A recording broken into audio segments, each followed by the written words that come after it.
And good evening, and welcome to our new home on Monday. Yes, no longer on Thursdays. From now on, you'll find us every Monday at 9 o'clock, not Thursdays anymore. No, we've moved. Yes, we had the movers in, haven't we, Bob? We do. They've shifted us. They have, yes. They We've have, been shifted good and proper, mate. we have. Rose, how are you this evening, Bob? Not so bad, mate. Not so bad. Yourself? Yeah, I'm good, mate. As Yeah. always. Yeah, I'm me. That's good. I'm always good. Gotta be. Right, coming up on tonight's show, me and Bob and a couple of guests, special guests, we're going to have a bit of a discussion about a Facebook post that was on our Facebook group a couple of weeks back that was originally put up by a guy called Mark Davis. Now, I don't know if you've heard of him. He's one of the moderators on one of the big one of the big vaping forums. And it was to do with what's going on with bricks and mortar vape shops. Now, in his original Facebook post, he was talking about how vape shops have gone on from being what they started off as, from going on helping new vapers. And they've sort of evolved into helping more advanced vapers more and more, and sort of left new vapers behind. And there was a big discussion went on that Facebook post, of which there will be a link put into chat at some point. And so we thought we'd have a bit of a discussion about that, Bob. That we did, mate. That we did. And to help us along with this discussion tonight, we're going to have a couple of guests, like I said. And the first of these guests is going to be our very own Daz. Evening, Daz. Good evening. How are we all? Oh, I'm good. How are you this evening, mate? I'm fine. And sorry, I'm trying to. I can get Tim's smoke alarm going off in the background. You've been joined by a guest as well, mate. I know, and you're going to have to excuse this one because she's all in arms with herself at the minute, so you might hear a meow in the background, and I'll apologise now if you do. But no, thank you very much for having me on the show again. It's very nice to be here. Oh, you're very welcome. I just thought that your point of view would be very welcome on tonight's show, mate. Okay. And our other guest is Tim, another one of our old favourites that you probably remember from the team talk shows. Evening, Tim. Good evening, Keith. Nice to invite me along tonight. Thanks for that. And how are you tonight, mate? I'm good, mate. I'm good. You may hear a smoke detector or two going off. Someone's cooking badly in the adjacent room. So, but apart from that, absolutely fine, mate. All good. All good down south. Who's burning the bacon then? My son, his girlfriend, and the friend, and the wife, and probably the cat and the dog as well. Crucifying bacon, never a good thing. Never good, never good. No, never good. Right, so what do you think about this Facebook post then? I did give you both the link to the Facebook post. Have you had a good read of it? Well, certainly I've had a good read through, and I can actually see where Mark's coming from, because a lot of vape shops have gone that way. I mean, there was reference to the type of person working in the vape shops, which is quite interesting. Perhaps not relevant, but there are one or two vape shops down our way which are just like that. You go in there and you fight your way through the cloud to the counter, and the sort of lack of starter kits for the smoker that walks in off the street is fairly apparent. I mean, it's almost like they're not particularly worried about that. I mean, all very different in my store, of course. We cater for everybody, right from the start to the finish, as it were. But yeah, I mean, I tend to agree with a lot of things that were said in the post, and there are a lot of people that are coming into bricks and mortar shops as advanced vapors themselves, and they are forgetting the grassroots, perhaps because they were never there at the grassroots. Who knows? There is that point. I mean, but the way I look at it, I mean, everybody's got to start somewhere, haven't they? I mean, even advanced vapors have got to start somewhere. Yeah. But I mean, I've found that a lot of vapers these days are starting off on more advanced kit than what we started off on. Yeah, you're absolutely right. I mean, a starter kit could be an iStick 20 setup. That is pretty much a starter kit now, which is obviously much better than what we had when we first started. Yeah. And because of the way the costings come down, it's a good little package for sort of between 30 and 40 quid. Oh So yeah, definitely. it does qualify as a starter kit, but it will also give people the ability to puff out some reasonable sized clouds if they want to.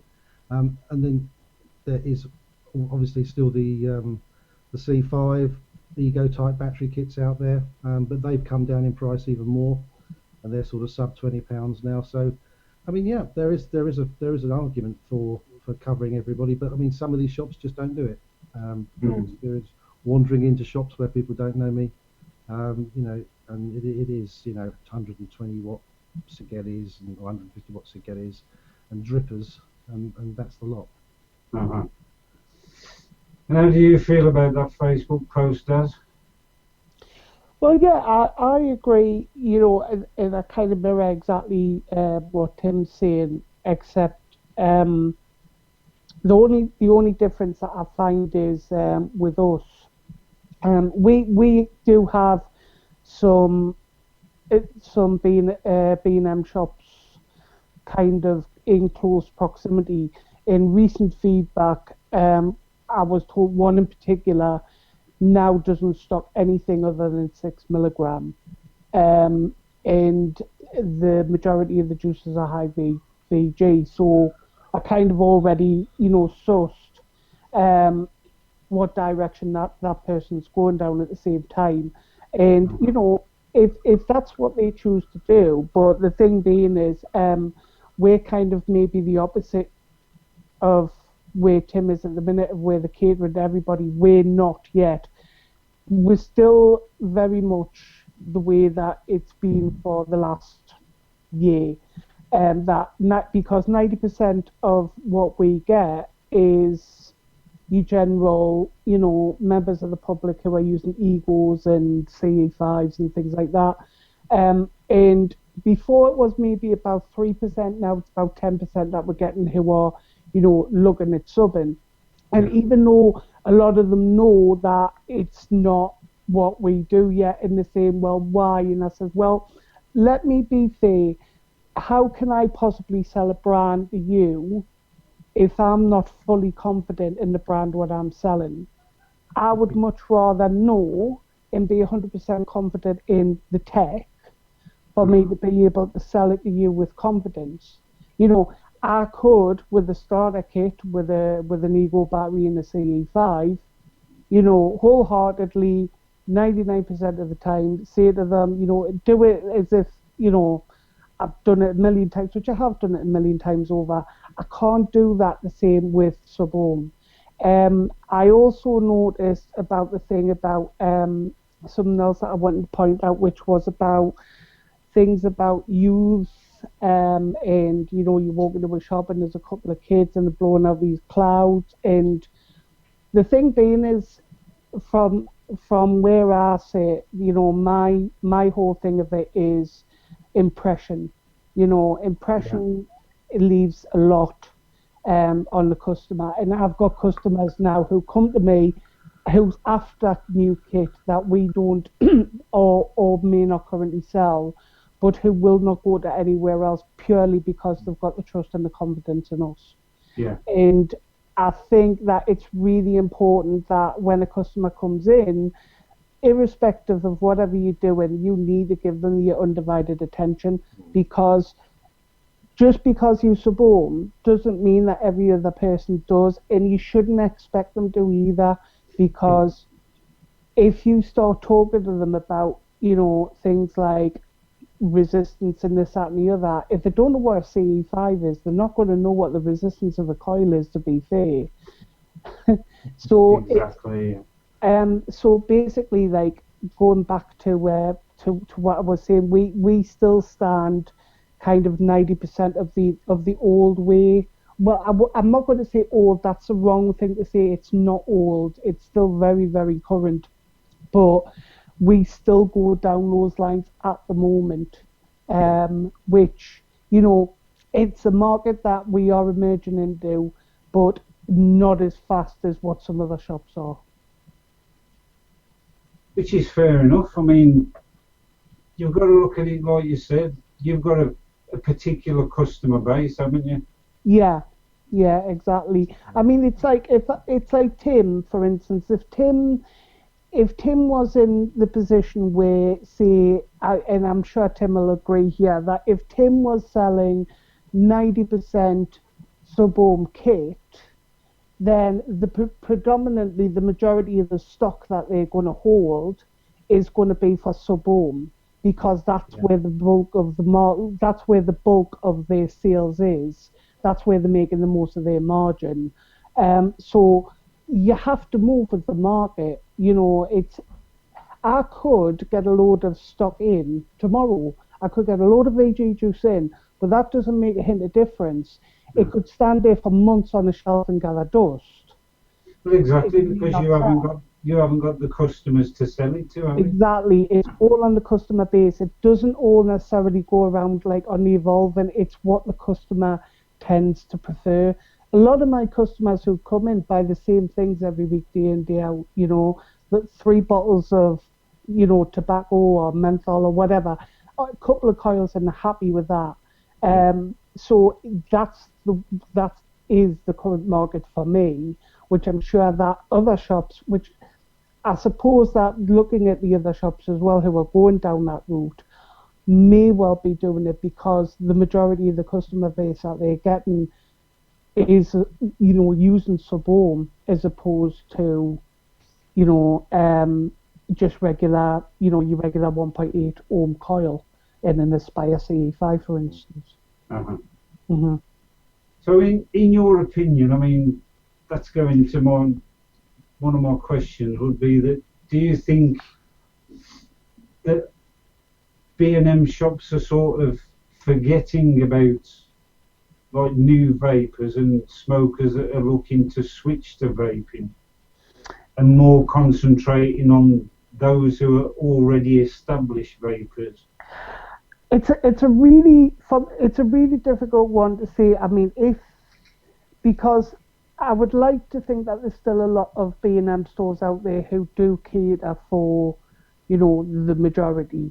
So I wouldn't necessarily think or agree that, you know, the forgetting that, you know, the forgetting about these new vapors. I would even like to think, which is the likes of what I do. So if somebody comes into my shop and says, I am looking for a specific type of kit, can you cater for me? And if I can't, that I know somebody who would be able to, and I could give them the recommendation of where to go.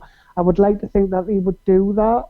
I mean, yeah, it's an inconvenience to the customer, but in all fairness, if that's what the B&M store wants to do, and that's the kind of customer or clientele that they want to cater for, then yeah, that's fine. But they should make it maybe apparent and clear, you know, to a customer. So if they come in and say, I'm after a starter kit, which is, you know, just a basic starter kit, and they say, no, I haven't got that kit, but this is why I don't sell that type of kit, you know, and just make them a bit more understanding, because to be fair, as I said before, to newbies, it's already a minefield. Yeah, definitely. Yeah, so if they say, I'm not going down I'm not selling this type of kit because I only specifically look at this particular type of, you know, market, but if you go to the shop 3 doors up, they'll be able to help you out. Great bloke, great woman, or whoever, I can highly recommend them, you know, great. But if it's like in the post, if he's going in and it's just a case of like, you know, a couple of kids behind the counter who's having a competition on blowing the biggest cloud, not giving them a welcome, not really entertaining them, yeah, that doesn't give a good impression, and I certainly don't agree with that. No. Yeah. That's totally the wrong sort of attitude to have for a vaping shop, isn't it, really? A friend of mine came into the shop the other week, and I don't see this person a lot, and she's a driving instructor, and she went into a shop which she used to frequently go to, which has stopped, And the reason that she stopped was because she went in looking for a new device, ready to buy something on a sub-home level. It happened to be. And she says the reason why she didn't buy was because literally the device that they had in the hand at the time, they were virtually pushing it on her. So she didn't have the chance to look at the varieties that were available to find what was good for her. It was just a case of, this is the best thing out there. You need to get your hands on it. This is what you want. And she walked out and never spent a cent with them. Yeah. But you can't really blame her for that, can you? To be honest. No. I mean, what about you, Tim? What do you think about that? Well, I mean, whilst Daz was chatting, I had a quick look at what the best-selling products are in our shop, and the most popular product over the last 10 days has been 10 milligram ice menthol juice and 1.8 coils. So that sort of shows that we are servicing that part of the marketplace as our bread and butter. And I mean, when people come into the shop, it is daunting if you're a first-time person, because you've got all these shiny glass cases full of shiny stuff, and the first words that come out of their face is, I want to give up the fags, or I want to stop smoking. So at that point, they don't know anything about sub-ohm, do-it-yourself coil systems, anything at all like that. They just want a product that's going to take them away from a cigarette. And 9 out of 10 times it is a 1.8 ohm coil system with some ice menthol or something like that. And it looks like a CE5. There's a new one which we're selling called the Tempest, which is not quite sub-ohm, but it's a lovely bit of kit, and it's 25 quid, so it always fits the budget. So my feelings are that those products are so important, because without new business, things aren't going to progress for a shop. So even if the people that are running the shop are just in it for the dollar bills, which a lot of people are, if they haven't got new business, they're never ever going to progress and get the repeat business. So yeah, I mean, this is one of those other little things that gets me a little bit. It's the people that have set a shop up because they've been vaping for a few months, and they've seen how well other shops have done or vendors are doing, and they think, well, I've got a few grand, I can jump in there and I can make a bit. And that is the attitude that they carry with them initially. But it does go wrong for a few, because I've seen a few close. Okay. It's bound to go wrong for a few people.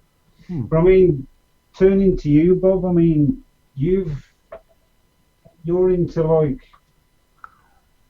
above ohm vaping, if I should call it that. Yeah. So you look at it from that sort of standpoint. So how do you sort of look at it? For me, Keith, I don't use B&M shops. I get what I want from the internet.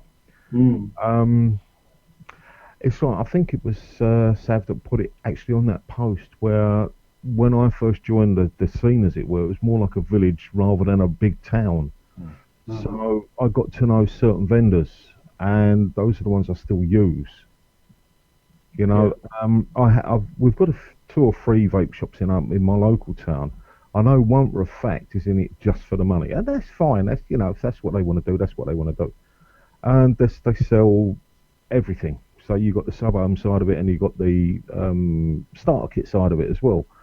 The problem I've got with it is the staff don't have any knowledge of any of it, you know, and that's not good. The other 2 shops I've never really visited.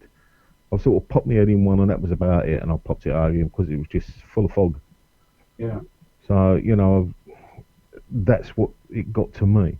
But Ridian has posed a question that I'd like to put to Tim and to Daz. What would your views be on vape shops doubling up as coffee shops? Would they be a good idea or not? Would it bring in more? Well, I can jump in first if you like there, because... Yeah, you go, because I need to go and put my Mac on charge. I'll be right back. All right. When we first opened the shop, now the shop's been open nearly 3 years, we put a couple of sofas in the front of the shop, a couple of coffee tables, and we rented in a coffee machine from a local vending company. People could come in, they could have a coffee, they could sit down and have a vape.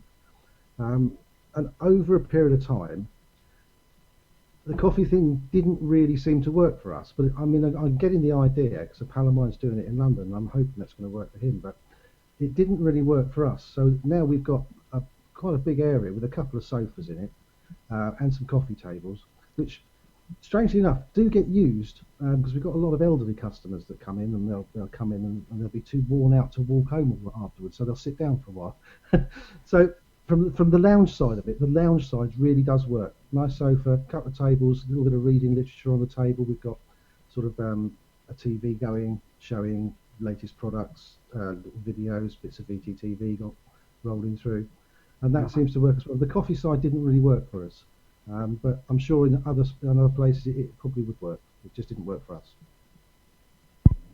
And Daz? I think it is a good idea to a degree, but it's to have it, it's got to be on a couple of different things. Number one, I would say it needs to be predominantly placed so that it could be well known. Having it on something like a side street, not really a shopping area, people go out of the way just for the novelty of it, but you know, for it to be like a long-lasting thing, it needs to be somewhere, you know, like a town or a city centre, you know, right on the high street, so to speak. Yeah, where you got the footfall. Yeah, exactly. And secondly as well, I would say it would work, but in all honesty, I think it needs like a big coffee brand behind it, you know, just so it's well known, so that people automatically identify to it, and the rest, you know, I would say would fall in place. Because the thing being is nowadays, when you look at the likes of things like coffee and that, you know, it's these big chains and that the people are going to. So to get something like that off the ground, if you've got something like that, you know, behind you, and as I say, if it's in a main place, then yeah, it would be a brilliant idea. I think it would work really, really well. It would complement. I think there's one opened in Middlesbrough, which isn't far from me. Was on the news the other day when they were talking about the turnaround, about the e-cigs being good for you. Well, not good for you, but not as bad. And I think they were mentioning that there was one up in Middlesbrough which hadn't long opened. And I think, you know, I think it would be a really good thing. I don't think it'll be an overnight thing, but it would be nice to see it progress to something like that. Yeah, so a good idea, providing you've got the footfall in a town centre or a city centre. Yeah. Not so good if you're side street or outside the town. Yeah. We're High Street, and 20 yards down the road we've got a Costa. Mm-hmm. And shops down, we've got a new sort of boutique coffee shop opening as well. So yeah. Right. Looking at the time, we're just going to have to take the first set of ads, and we'll just get an interesting conversation in it. So we'll continue this after the first set of ads. We'll see you after the break.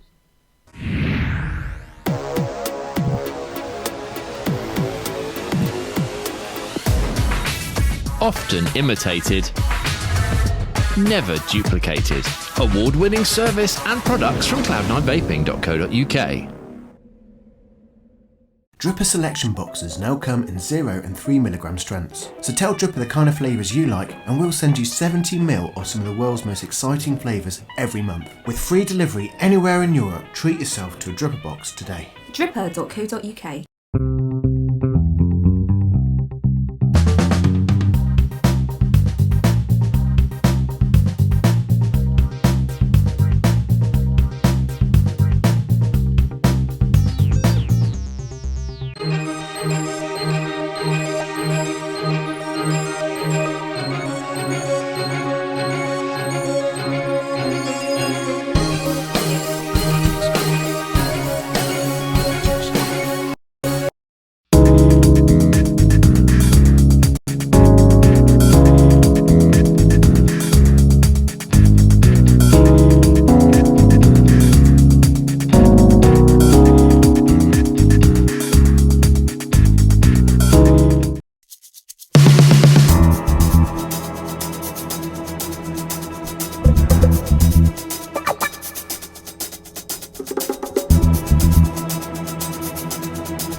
And we are back. Oh, that was a bit of a interesting discussion in that first half, I think you'll agree. Now, I think I want to bring our very own Mr. Dawn in on this next section. Good evening, Mr. Dawn. Welcome back from your holidays. Hola, ¿qué tal? ¿Cómo están ustedes? Yeah. Dos cervezas, por favor. Muy bien. Dos cañas. ¿Dónde está? Horas, yo. ¿Qué quiere? ¿Dónde está el pasaportes? I know that bit. Good evening. Yeah. Yes.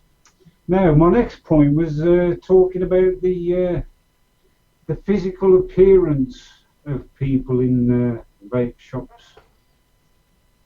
Now, what's your opinion of? Because there was quite a bit of talk in the Facebook group about physical appearance and the fact that it may put people off going into vape shops.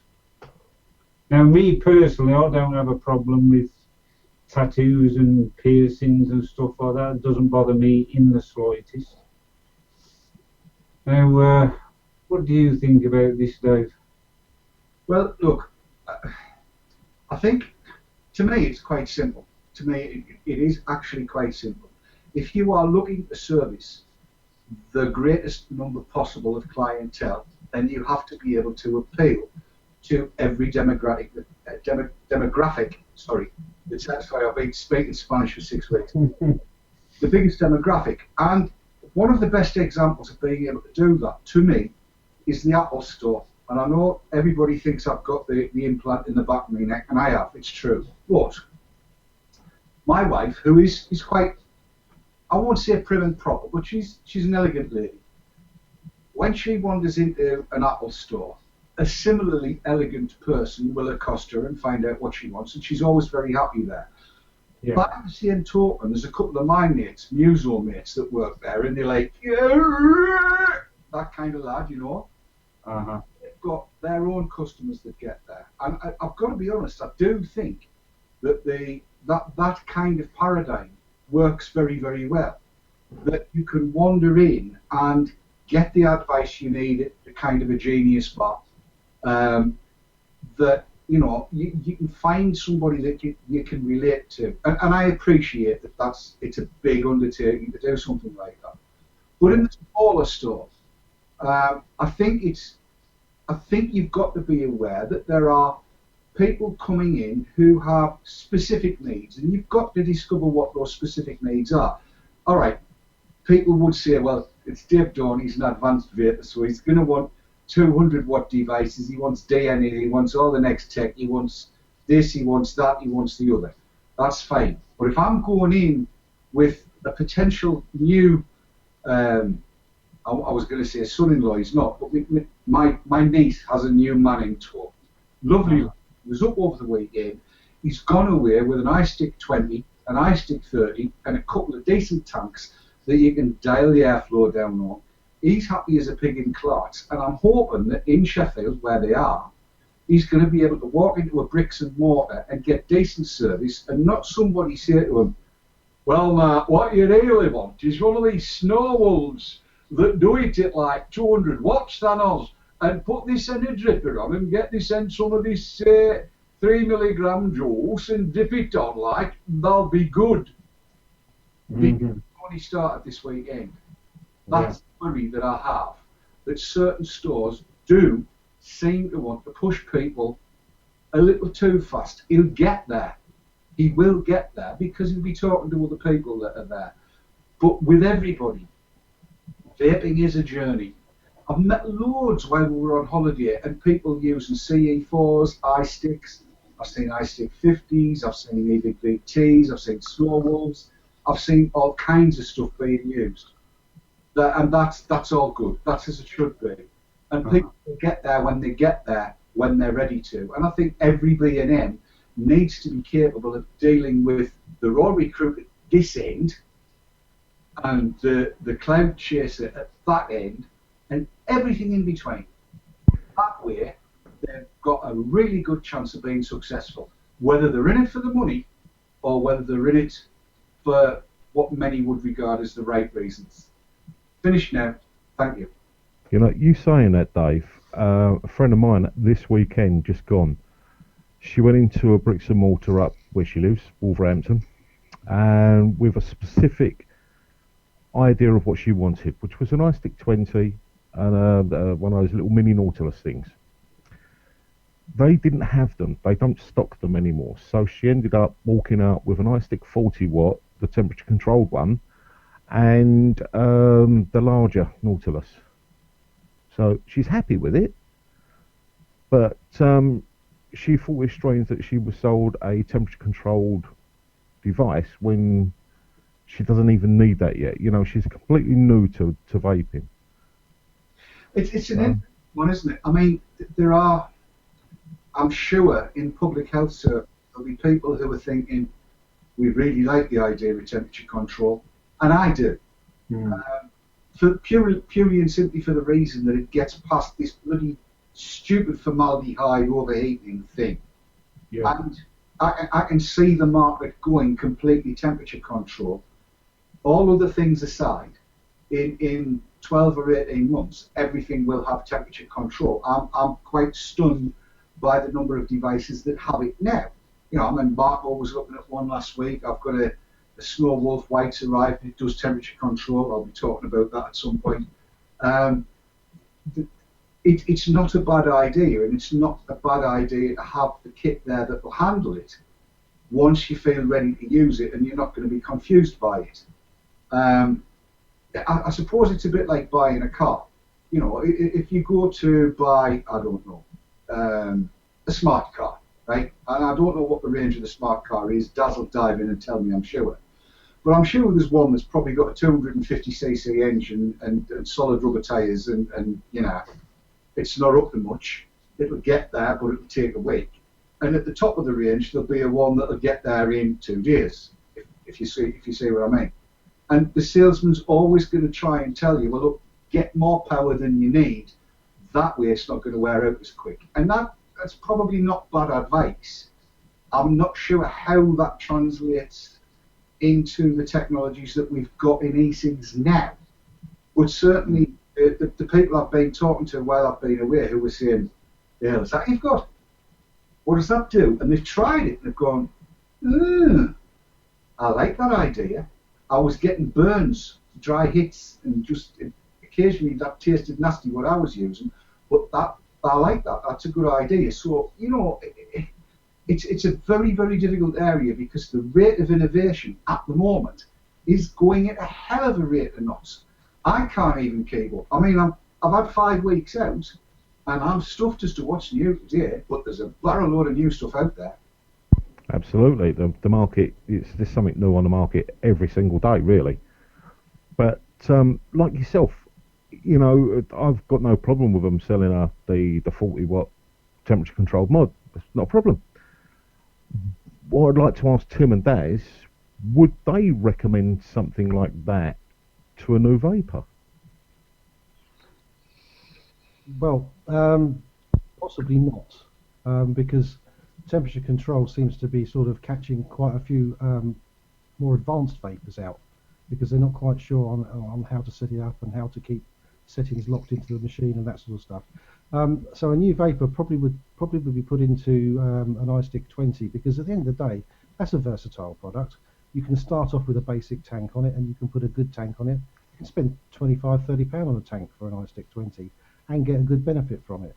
But temperature control for newbies, I think it's a tech overload thing, isn't it? I mean, once you start sort of talking about that sort of thing with people, you've really got to get into why it works and how it works. And, you know, so from my point of view, I haven't sold an iStick 40 to a brand new vapor as yet. I've always stayed with the 20s, or if we've got a 30 with a kit, something like that. But I mean, definitely not a 40 just yet. And Daz? Yeah, I mean, I would agree absolutely with that, you know, because, but then again, I suppose it depends on the person themselves, you know. I mean, I've had people come in who wanted, you know, things like a Sigali 150 off the bat, and they've been absolutely adamant. And it's like, yeah, but how much do you know about it? Doesn't matter. I want it. You know, it's like, it's your first device. Really, are you sure that you want something like this powerful, ready to start off? You know, and not just, no, I'm adamant, I want it. But, you know, if they feel that they can, if they've got a good, I want to say this, but I don't want this to come out the wrong way. And I want to say something like, if they've got a level of, I was going to say good level of intelligence, but that's not right. The level of intelligence that they've got is capable for them to be able to understand, you know, temperature control and the difference between an I200 and Canfal, for instance. You know, so they've already done the research, and that I would feel more comfortable.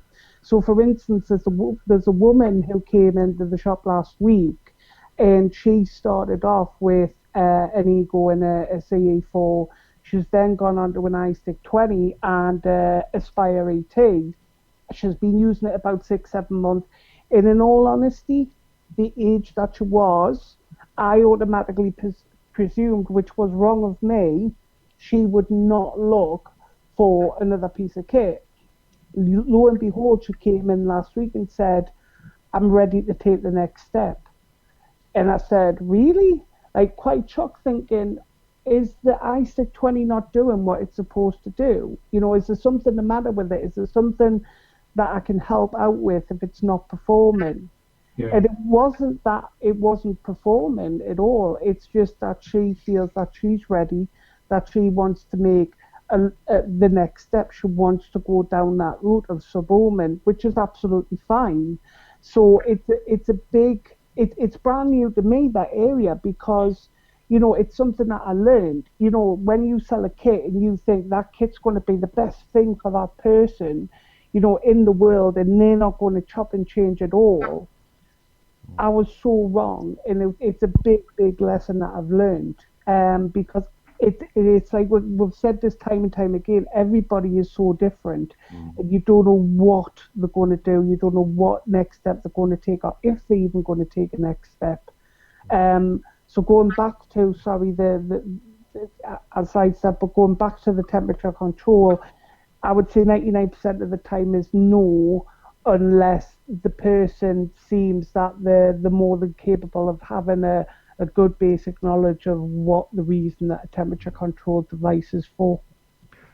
So you're saying that, would it also be a good idea that the shops that are selling these devices have actually got the knowledge of how they work as well, so they could then explain all of that too? I know it's a hell of a lot to take in, and it's very complicated at times and a lot to learn. But then again, would it also be pushing the sub-ohm side of things? Without a doubt. I mean, the thing being is with them as well, they've got to have a good level of knowledge, because, well, not a good level of knowledge, but a level of knowledge that they're going to feel comfortable with, because I've seen people come into the shop before with an Aspire Atlantis on a mechanical mod with the complete wrong battery in. You know, and I remember we had, I'm sorry, I forgot his name, Pruin, I want to say. Tom. Yeah, was it the brother or was it Tom? Richard. And Richard said, and I remember exactly what he said. He says, you know, the people who put these devices together willy-nilly and then just stick a battery in have essentially got a bomb in the hand. And it's true. It really, really is. So yes, in answer to your question, they absolutely 100% need to know how this technology works. Because if they don't, if they let a customer walk out of there, and that customer goes away and thinks, oh, well, I can just stick that tank on there, and the next thing, boom. You know, I would feel pretty bad if it was me, and I didn't make them fully aware of the... It's not like I'm trying to scare the people by all means, but they've got to have they've got to have a bit of knowledge behind it. You know, they can't just go out and think it's that straightforward, because it's not. Well, it's also going out and you saying to them, you can only use this wire or that wire for temperature control, but you can't use candle for temperature control. They going home thinking, oh well, it's wire's wire. I'm going to Yeah. try it. Absolutely. Absolutely. And we've reached time for another break. Sorry to butt in on you there, Tim. We've reached time for another break, mate. We'll carry on this again after the next break.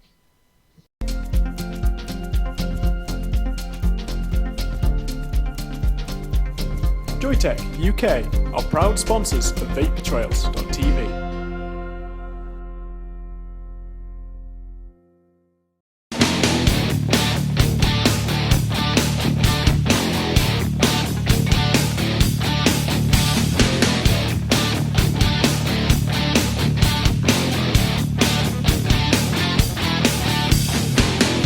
LP Vape, UK purveyor of e-cigarettes and e-liquids.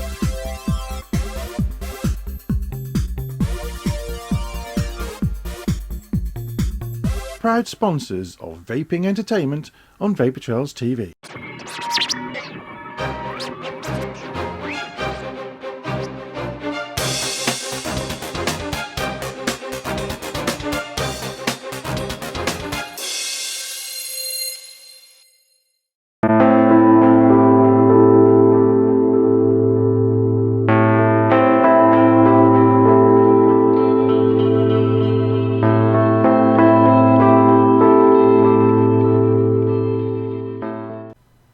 And we are back, and welcome back.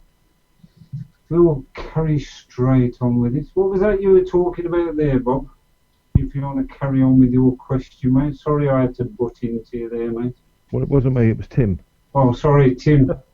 Well, what I was suggesting was that because nowadays the box or the mod or whatever you want to call it does 90% of the work for you. You don't have to worry about being technically minded, understanding Ohm's law and all the rest of it, because you just literally screw it on the top and press the button. As long as you can understand what settings need to be put into the box, then the idea of having a pipe bomb in your hand has gone. And I can honestly say that the actual sale of mod tubes that we have has gone down and down and down and down to the point where we're looking at the cabinet thinking it's time for a sale, it's time for them to all go, because everybody's looking for something that is it takes the work out. I mean, the analogy is it's like a car with cruise control, electronic stability, etc., etc., etc. The new generation of vaporizers does that for you. It's just a simple understanding of which buttons to press, which settings to push on, and once it's set, you lock it off and it works. There is that, but there is always still going to be the die-hard mech users, though, isn't there? Oh, I'm sure there is, but they're going to be, they're going to be like the guys that like the esoteric hi-fi equipment. They're going to be into a specialist side of things, and I'm sure they'll just carry on doing it. But the mainstream marketplace will be, with the boxes and the units that do virtually everything for you. It's a simple old thing. As soon as a new product comes onto the shelf in our place, I give one to the guy that works with me. I take one home. By the time we come back in Monday, we know how to work it. So really, the fun's gone out. It's taken the fun away, Yeah. Do I lose a hand or not? Yeah. Yeah, we got two. Got two? Yeah. I guess the people that use mech mods now are pretty experienced people anyway. Yeah, I'm sure you're right. I've got one in my hand here.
Apologies, folks. We're coming back now. Hang on.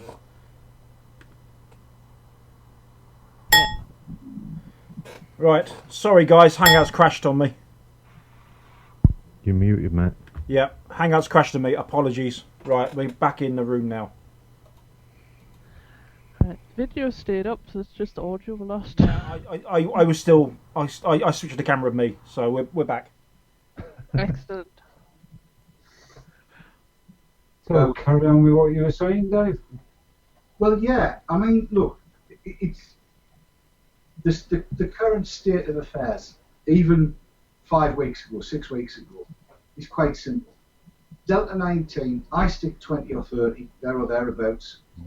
If I'd given him an I stick 40 with temperature control and I'd put a TC coil in a Delta 19, which you can get them for, then it's just a case of saying, like, what you need is TC coils for it.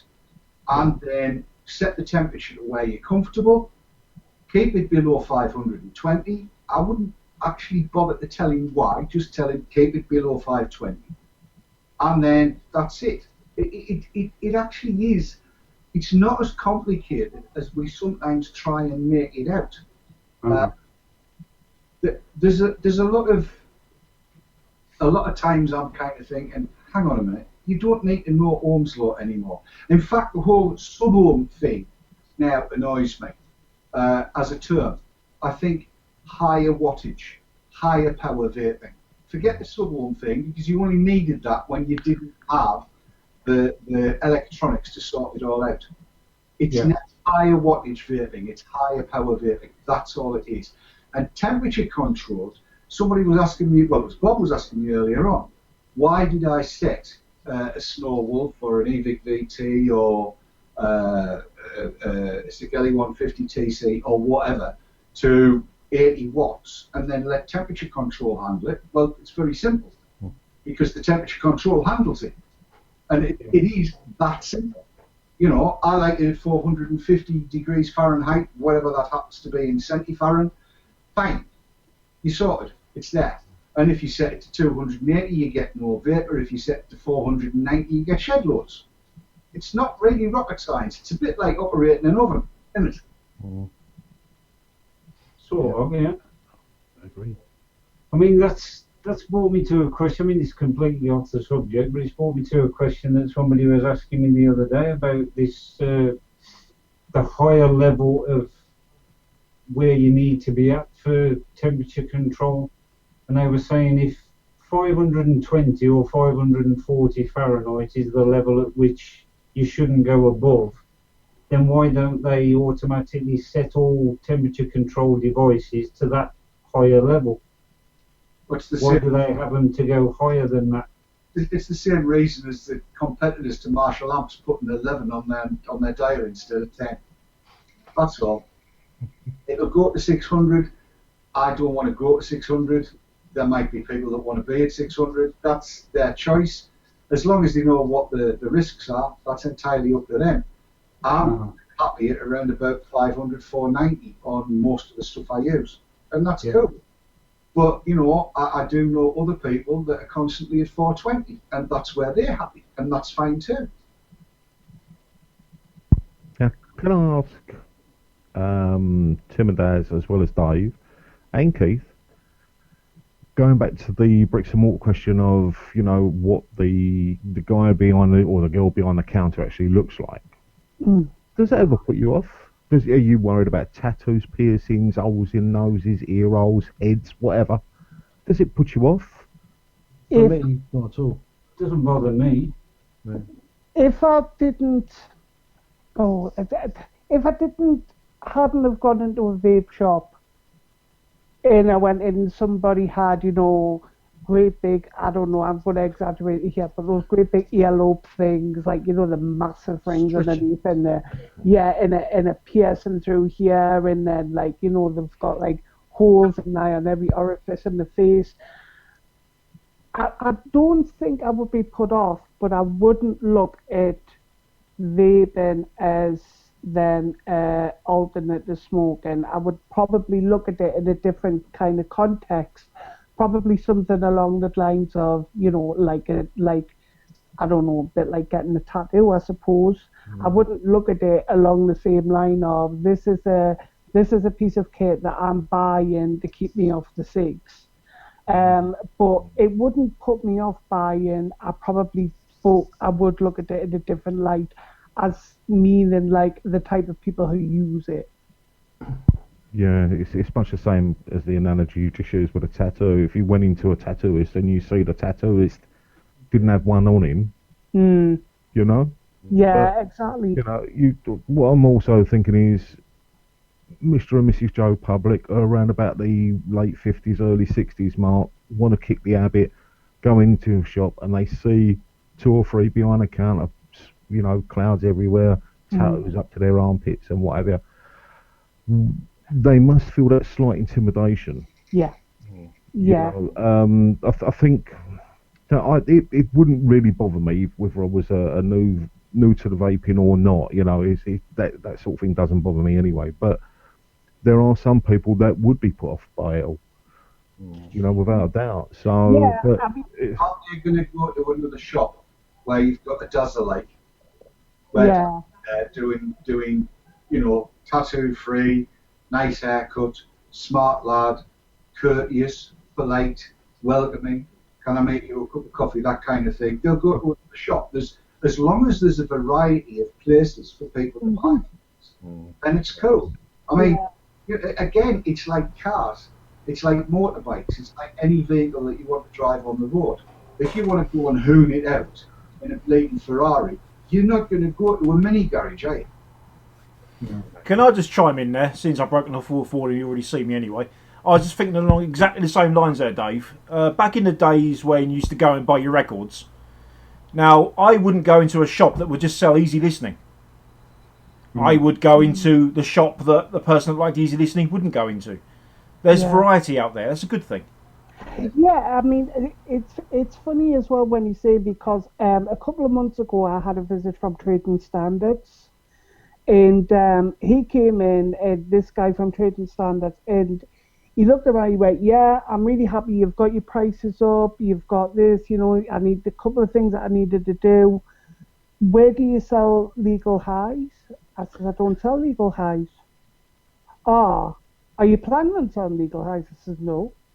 Because, you know, if you sell legal highs, we'll confiscate them immediately. I said, well, that's good to know, but I wasn't on planning selling them.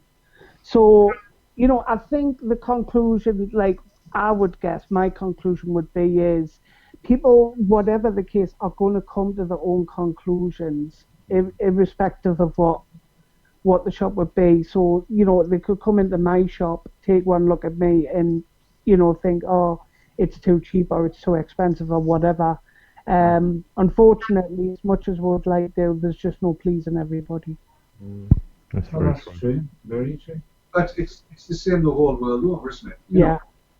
I mean, I suppose if I was running a store, people came in, you'd be getting the youngsters, the younger ones, the 25s to 35s going, it's an old fart running that place there. You don't want to get mine. Having said that, he knows how to cloud mine.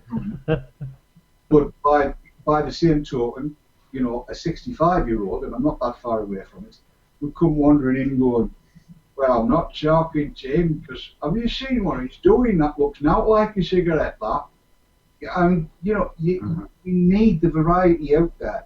We need people to decide on the demographic that they're going to serve, that they're going to sell to, and have maybe 8, 10, 15 vape shops in every major city where people have got the choice to go and buy in an atmosphere that they feel most comfortable in. And if that's tattoos from arsehole to breakfast time, tunneling in the ears, you know, get big parrot haircuts and all the rest of it, that's fine. If it's a 3-piece suit and good afternoon, sir, how can I help you find an electronic cigarette that suits your lifestyle today? That's fine too. And if it's Daz saying, come on in, I'll make you a cup of coffee, and we'll get you today, that's fine as well. Yeah. Nothing wrong with any of that, as long as people are spending the money, everybody's happy. Yeah. I think with my store, for instance, I'm the old fart, and my nephew is 18. So Mm. we can jump in and work it all out for ourselves as people come through the door. I really think as well, on top of all this, like going on about with the e-cig shops, another point that I've just thought, can you really define now a B&M shop? Because I went to the Washington Galleries last week and bought about 6 packs of incense sticks because I'm well into incense sticks at the minute. And they had like 7 shelves of liquid and Updean starter kits and Eagle batteries and CE4s and everything. It was called the Hippodrome in Washington Galleries. So yeah, so how do you define there like a B&M shop? Because would that then be classed as a B&M shop, even though it sells other things, but it also sells e-liquid and Eagle batteries and everything else that goes along with it, you know, to get somebody started. But he's bedging his heads. So he's got to go down to the other one further down near the door. Yeah, I went to all of them. I hadn't actually went. I didn't realise that they'd sold e-liquid when I went along. I just went purely to have a look at incense sticks, but noticed all the shelves behind. Well, there's going to be lots of stores that are not totally devoted to e-cigs that are flocking liquid. Corner store does. Yeah. Yeah. And you'll come across all over the place that kind of thing. Mm-hmm. The big hope is that they are properly advised by the reps. Yeah. So that they've got, you know, a decent selection. I mean, you're not going to be able to get the widest possible selection somewhere like that, but if they've got enough to get you by. Oh, absolutely. I couldn't agree more. I mean, in Lanzarote, where we were, there's bottle shops everywhere because it's Lanzarote, land of the pistol. And the bottle shops have, I don't know, 30 or 40 bottles of e-liquid there, just because people run out. Mm-hmm. That's it. And very, very narrow range of flavours: menthol, a blackie, a blueberry, and a raspberry. That was no RY4. And they've got it there just in case people want it. And there were, again, I bumped into a lad, lovely bloke, and he was running shy on juice. He hadn't realised he'd get through more of it in the hot weather. And yeah, where can I get some juice? Just hit any of the bottle shops, they'll all have some in, because they were all flocking e-cigs this time last year. But of course, the Spanish situation's buggered that up a bit. More on that on Thursday. Yes, it has a bit. And we're coming up to the end of the show by the look of it. So we're going to have to wrap this up, I think. Even though we could go on and on and on talking about this topic, I think. I've still had a few questions to ask, but we could always ask them on another show. If we can get Daz and Tim and Dave to come back on again one week. Which I'm sure they would if we asked them nice enough. Oh yeah, that'd be quick, because I'm going out the country again on the 29th. Yes, Oh, I'm going out the country on the 5th as well. Everybody's going out of the country. Daz is going to be on board. Yeah. His ass. I'm going shopping Wednesday. What? So Bob's going shopping on Wednesday as well. Well, don't worry, Keith. I'm not going anywhere. I'll say Tim's all right. Tim's not deserting. No. Right, so we shall have to wrap this up for today. So if we'd all like to say our goodbyes, start with Daz, because he's on my far left as I look at the screen. Say goodbye, Daz. Goodbye, Daz. Thanks for having me on. Goodbye. Thanks for joining us, Daz. Cheers for that, mate. And the next along is Tim. Say thanks, Tim, and say thanks. Absolutely. Say Thanks goodbye, for having me on, Keith. It's been a pleasure, mate, and any time. Thank you. Yeah, cheers for coming on, Tim. Thanks for that, mate. And it's good night from our very own Dave Dawn. Good night, Mr. Dawn. Adios, good night. Yeah. Hasta luego. He's gone all Spanish on us. Gone all Spanish because he's been to Lanzarote. It's a lovely place. He should have been there. A couple of brummies there the last couple of weeks while he was there. It was nice. I bet there was a lot of brummies there. Oh, there's loads of them kicking about the place. They don't drink pretty much, though, do they? Probably not. Not like us black country folks, mate. Queer people, brummies luck, you know. But a few of them in me time. And say good night, Matt, seeing as we've seen you. Ta-ta! And we shall see Matt again on Wednesday. And we'll say good night, Bob. Good night, folks. Thanks for tuning in. And yes, we shall see you again next week. And thanks very much for joining us.